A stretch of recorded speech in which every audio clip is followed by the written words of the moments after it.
అయింది జయ శ్రీరామ్. ఈరోజు మాఘ పూర్ణిమ చాలా విశేషం. సముద్ర స్నానం ఇంకా విశేషం.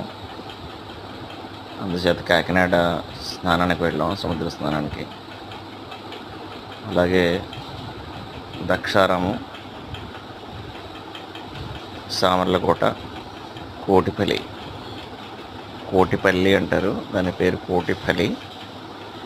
అలాగే ద్రాక్షారం అంటారు, వాస్తవానికి ద్రాక్షారామము, దక్షుడు యజ్ఞం చేసిన ప్లేసు. అలాగే పంచారామ క్షేత్రము, అష్టాదశ శక్తిపీఠాల్లో ఒకటైన మాణిక్యాంబ కొలువైన క్షేత్రం ఇది. ఇది చూసుకుంటూ మధ్యలో కడియం ఆగాం. మొక్కలు తీసుకున్నాను, మందారాలు ఒక 9 రకాలు తీసుకున్నాను. ఇవన్నీ కూడా ఫోటోలు సరదాగా కడియంలో దిగినవి. శివాంజనేయ దగ్గర ఇవి ఉన్నాయి నర్సరీలో.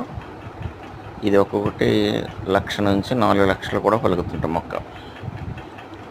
ఇది ప్లాంట్ ఏం చేస్తారంటే క్రేన్ ద్వారా ఎక్కించి లారీలో పెట్టి తీసుకెళ్తారట. ఎవరైనా కొనుక్కున్నట్లయితే 1,00,000 రూపాయలు పై మాటే ఉంటుందని చెప్పారు. కానీ ఎంత అందంగా ఉంది చూడండి. దీన్ని కింద కాండం వేరు, పైన మొక్క వేరు. ఇది కూడా వాడే చెప్పారు ఎలా పెంచుతారని అడిగితేను. కాండం వేరే చెట్టుది, ఈ పైన ఉన్న మనకి కట్ చేసిన మొక్కలన్నీ కూడా ఆ కాండానికి అంటు కడతారట.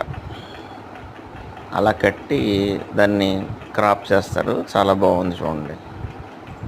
బోల్డ్ రకాల అందాలు ఉన్నాయి ఈ మొక్కల్లో, అన్నీ చాలా బాగున్నాయి. కడియం మాకు చాలా దగ్గరే. అస్తమానం మొక్కలు తెచ్చుకోవడానికి నా ఇంట్రెస్ట్ కూడా చాలా అదృష్టం అని చెప్పాలి, చాలా దగ్గరగా ఉండడం. అయితే ఈ మొక్కలలో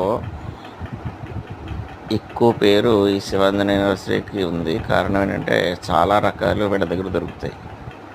అసలు సాధారణంగా లేనివంటూ ఉండవు, వెరైటీలు మెయింటైన్ చేస్తారు వీళ్ళు. ఈ మినీ కదంబని, మహాబిలవం అని ఇవన్నీ కూడా వీళ్ళ దగ్గర దొరుకుతాయి. జై శ్రీరామ్.